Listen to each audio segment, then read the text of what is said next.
Hello दोस्तों, आप सभी को टेक्निकल यानी चैनल में स्वागत है। तो आज हम छत्तीसगढ़ में आदिवासी विद्रोह के बारे में स्टडी करेंगे फ्रेंड्स, जो कि छत्तीसगढ़ में होने वाले किसी भी कंप्यूटर एग्जाम के पॉइंट ऑफ व्यू से बहुत इंपॉर्टेंट है और इस टॉपिक से तो क्वेश्चन पूछे जाते हैं। तो इस टॉपिक से जितने भी डिटेल हैं मैं आपको डायग्राम के माध्यम से बताऊँगा फ्रेंड्स, बहुत ईजी तरीके से आपको याद हो जाएगा। अगर चैनल में नया है तो चैनल को सब्सक्राइब और बेल आइकन को जरूर ऑन कर लीजिए ताकि आने वाले वीडियो का नोटिफिकेशन आप तक पहुंचता रहे फ्रेंड्स। तो चलिए स्टार्ट करते हैं। तो छत्तीसगढ़ में आदिवासी विद्रोह मुख्यतः बस्तर में हुए थे, इस बात को ध्यान रखिएगा। बस्तर के आदिवासियों ने 1774 से 1910 ईस्वी के मध्य विदेशी शक्तियों मीन्स मराठा एवं अंग्रेज के विरुद्ध भयंकर युद्ध लड़े थे। यह छत्तीसगढ़ का एक दक्षिण क्षेत्र है। कौन सा दक्षिण क्षेत्र है? बस्तर दक्षिण क्षेत्र है, इस बात को भी आप ध्यान रखेंगे फ्रेंड्स। तो यहाँ पे छत्तीसगढ़ में जो आदिवासी विद्रोह हुए थे वो मुख्यतः 9 विद्रोह ऐसे हुए थे जिससे क्वेश्चन में पूछे जाते हैं। तो हम इन 9 विद्रोह के बारे में डिटेल में देखेंगे। तो 1 पेज में इस चार्ट को भी आपको याद रखना है फ्रेंड्स। तो सबसे पहले बात करेंगे हल्बा विद्रोह 1974 से 77 में हुआ था। सेकेंड है भोपालपट्टनम संघर्ष 1795 में हुआ। तीसरा है पर्लकोट विद्रोह 1824 से 25 ईस्वी में हुआ। चौथा देख लेते हैं तारापीर विद्रोह 1842 से 54 ईस्वी में हुआ। पांचवा है मेरिया विद्रोह 1842 से 63 के बीच हुआ था। छठवा है महान मुक्ति संग्राम लिंगागिरी का विद्रोह 1856 से 57 ईस्वी में हुआ। अगला है कोई विद्रोह 1859 ईस्वी में हुआ। नेक्स्ट है मौर्य विद्रोह 1876 ईस्वी में हुआ। लास्ट है महान भूमकाल विद्रोह 1910 ईस्वी में हुआ फ्रेंड्स। तो ये 1 पेज का डायग्राम है फ्रेंड्स, इस चार्ट को आपको याद रखना है, आप स्क्रीनशॉट भी रख सकते हैं इसका।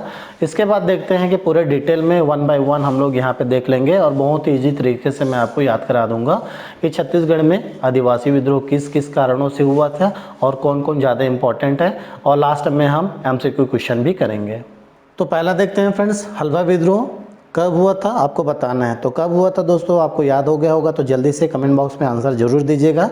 तो हल्बा विद्रोह 1774 से 77 ईस्वी में हुआ, इस बात को आप ध्यान रखेंगे। अब क्वेश्चन उठता है कि क्यों हल्बा विद्रोह हुआ था। तो ये विद्रोह उत्तराधिकारी के लिए किया गया था फ्रेंड्स। अब किसके बीच हुआ था ये भी एक क्वेश्चन उठता है। तो अजमेर सिंह और दरिया देव के साथ ये विद्रोह हुआ था।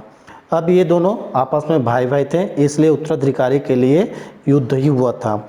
अब अगर क्वेश्चन पूछता है कि इन दोनों का पिता की अगर बात करें तो राजा दलपत देव की मृत्यु के बाद अजमेर सिंह और दरिया देव के उत्तराधिकारी के लिए हल्बा विद्रोह 1774 से 77 के बीच में हुआ था। इस बात को आपको ध्यान रखना है। तो इस विद्रोह में अजमेर सिंह विजयी रहा जबकि दरिया देव हार गया, और हारने के बाद दरिया देव राजा विक्रम देव से मित्रता कर लिया। अब क्वेश्चन उठता है कि राजा विक्रम देव कौन है। तो जयपुर के राजा हैं। अब बात करते हैं कि दरिया देव और राजा विक्रम देव के बीच में मित्रता कब हुआ। तो 1759 से 81 ईस्वी के बीच में रहा इनका मित्रता। अब राजा विक्रम देव के माध्यम से नागपुर के भोसले राजा और अंग्रेज़ों से गुप्त संधि कर दरिया देव ने फिर से अजमेर सिंह पर आक्रमण कर दिया, जिसमें दरिया देव विजयी रहा और अजमेर सिंह हार गया। लेकिन अजमेर सिंह लोकप्रिय था एवं डोंगर में आक्रमण से हल्बा अत्यंत क्रोधित व आवेशित थे।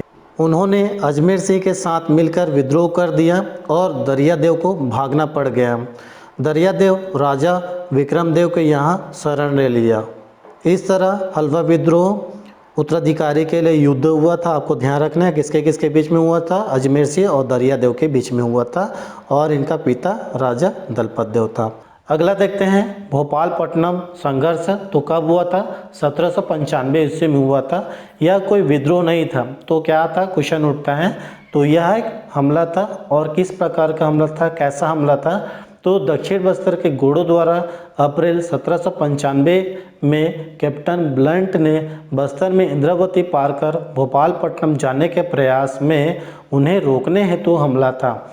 तो यह हमला क्यों किया गया था, ये भी क्वेश्चन उठता है। तो जमींदारी के राजा के यहाँ पहुँचना था, लेकिन पार नहीं करने दिया, इसलिए यह संघर्ष हुआ था और ब्लंड को वापस ही जाना पड़ा। इस तरह भोपालपट्टनम में जितना भी इम्पोर्टेंट पॉइंट था, इस प्रकार का इम्पोर्टेंट पॉइंट था, आपको याद रखना है। तो अगला है पर्लकोट का विद्रोह। तो यह विद्रोह कब हुआ? 1824 से 25 ईस्वी में हुआ। तो पर्लकोट में जितने भी इम्पोर्टेंट पॉइंट है यहाँ पे मैंने इंक्लूड कर दिए हैं, इससे आपको बाहर पूछने वाला नहीं है, तो प्लीज़ आप वीडियो को ध्यान से देखते रहिए।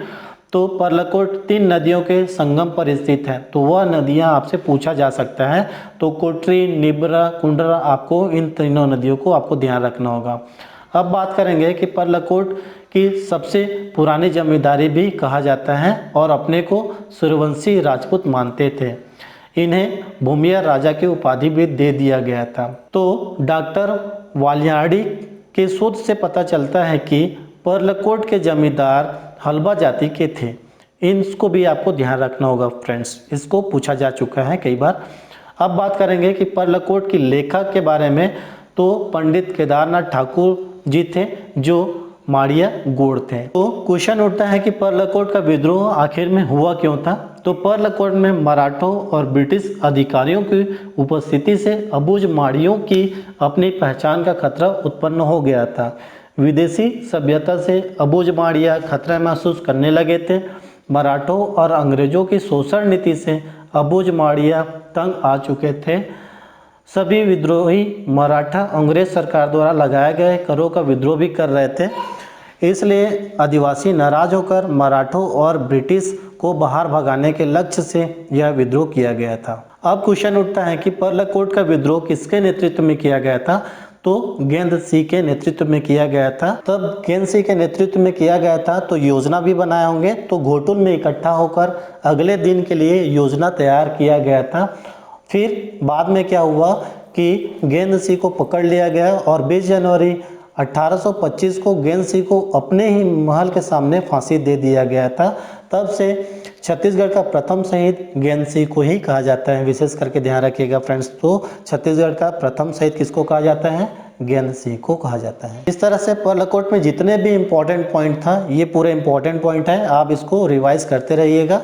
अगर वीडियो अच्छा लगा होगा दोस्तों तो वीडियो को लाइक और सब्सक्राइब जरूर कर लीजिए, ताकि आने वाले वीडियो का नोटिफिकेशन आप तक पहुंचता रहे फ्रेंड्स।